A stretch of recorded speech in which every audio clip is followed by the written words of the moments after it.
reka tubahe ikaze mwebwe abadukurikira turasuje kandi tubahe ikaze mu kiganiro gito tugiye kugirana n'umubyeyi ntabwo mfite ibintu byinshi byo kuza kuvuga kuko ubwe arahibereye araza kutubwira byinshi araza kuduha ubuhamya bwe bugufiya reka tumuhe ikaze atangire yibwira abadukurikiye.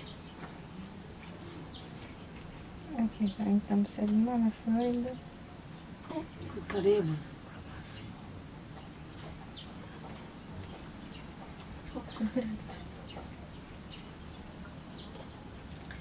abacimya iyi muhetebe kubw'imwe yandiye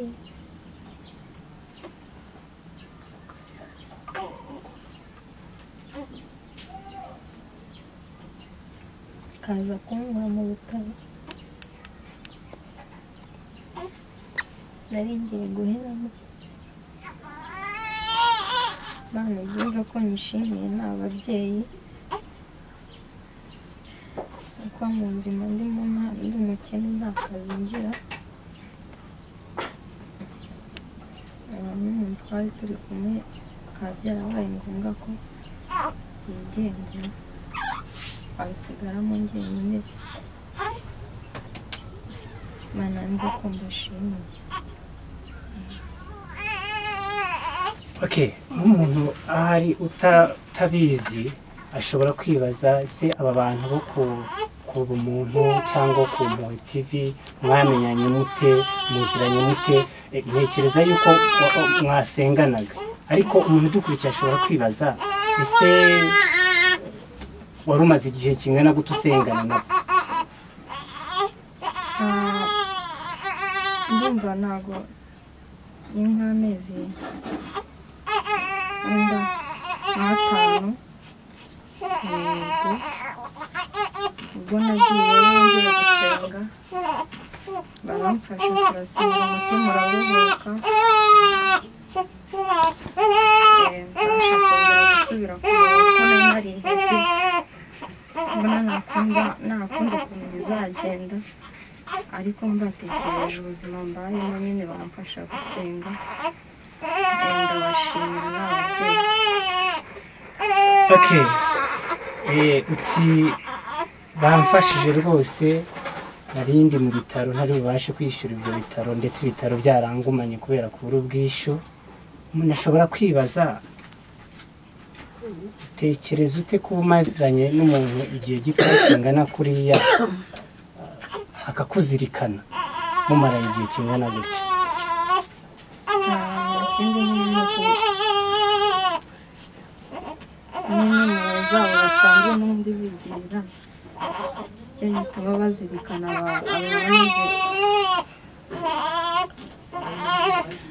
abantu nyine basenga nabo bakene bakabazirikana bagahora babatekereza bashyira ku mutima.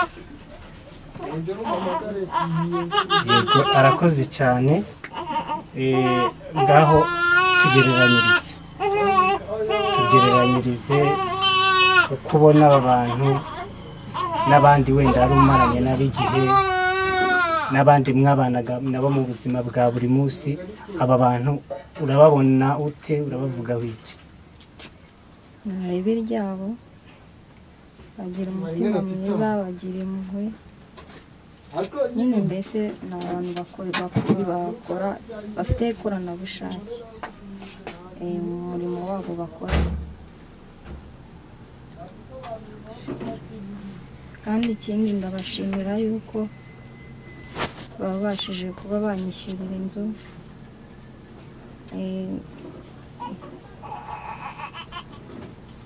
kuko umuntu umwe aba afite uburwayi muri we waba utazakira ariko nyine umuntu akagukurikirana. Ndabashimira abantu bose babyumva cyangwa se babibona bumve ko mbashimiye. Ngahe nguko kugira ubumuntu nicyo bivuze, n'abandi bose bajye bakora bituma abantu bagarura ubumuntu, kuko umuntu iyo yabuze ikimufasha no kwiheba birajyana n'ibindi ngibyo bikaba byanamushora mu gukora ibidakwiye. Ni ukuri koko nabo gushimirwa. ahari ubutaha ningira amahirwe zabazanira umushumba w'itorero, zabazanira umuntu wazanye igitekerezo cyo gushinga uru rubuga, gushinga icano abantu bahuriraho bakagira ubwo bumuntu, bakagirira abababaye impuhwe. Mubaze nti kuba ufite abantu benshi muhura, ni gute abo bantu bose ugenda bazirikana kugeza aho umenya n'ubuzima bwabo bwite? Kuko nkurikije ibyo umuvandimwe atubwiye, baramufashije, haba ari aho kwa muganga, hari aho ngaho kwishyura inzu, atubwiye ko afite n'uburwayi budakira. Wenda ubutaha nitugira amahirwe tuzongera tuganire, atubwire neza iby'ubwo burwayi budakira. Hano turi kumwe n'umuntu waje ayoboye iki gikorwa, reka tumuhe ikaze maze adushyikirize, kuko nyuma yo kumwishyurira ibitaro hari n'ikindi kintu wenda bakoze simbizi, ariko hari baba batuzaniye n'ifu, baba batuzaniye n'isukari, bo kabyara, reka bashyikirize umubyeyi icyo bamuzaniye. Aha nk'uko twari twabibabwiye, hari umwe mu bateguye iki gikorwa ndetse afata n'iyambere kugira ngo akurikiranire hafi imigendekere yacyo. Reka tumuhe ikaze, ariko kandi tunamubaza ni gute ubundi bamenye iby'uyu mubyeyi.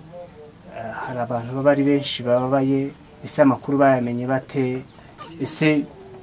Mbese natubwire muri makeya byagenze bite kugira ngo iki gitekerezo kigerweho kandi kigende neza. Twebwe ibikorwa dukora ntago ari uyu wa mbere tugikoreye.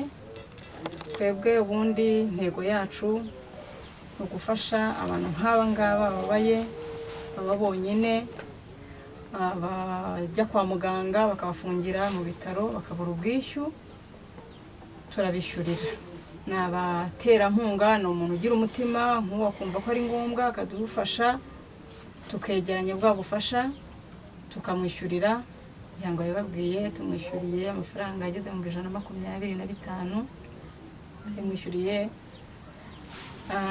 ntabwo birangirira aho ngaho. Turareba se uyu muntu nagera mu rugo aho ari bucane imbabura. Ni muri ubwo buryo rero ko tumuzana ifu y'igikoma, ubona biriya ni ibishyimbo byo guteka, kana agasabune bamesera umwana. Aha ngaha harimo isukari ndetse n'umuceri kugira ngo aze kubona uko nawe akomeza ubuzima. Babwiye ko narwaye. Ibyo ni ibikorwa dukora, dukurikirana abantu, twavuga ngo uyu muntu umeze gutya bamufasha iki, umutima w'impuhwe. Ntabwo birangira aho, turakomeza. Ni muri ubwo buryo twavuze ngo mbese aho wenda hari n'amakara afite, tubigenza gutya, tumugena n'amakara kugira n'amakara aze gucana. Ntabwo birangira aha rero, dufasha abantu nk'aba babaye, ndetse tukongeraho n'abana bo mu mihanda. Abana bo mu mihanda batiga, tugerageza kugira ngo tubarebe, tubegeranye, tubagerageze kubasubiza mu ishuri, tubahe uburere babuze, tukishyurira amazu nk'uyu yababwiye.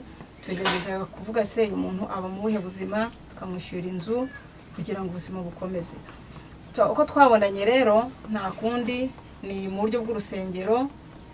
Abwiye itorero ryacu ni Holy Spirit Church, yaje atugana, turamwakira, tubona ari umubyeyi ukeneye ubufasha, turamukurikirana, tuza kumenya ubuzima bwe, tumenya ko ubuzima bwe atari bwiza.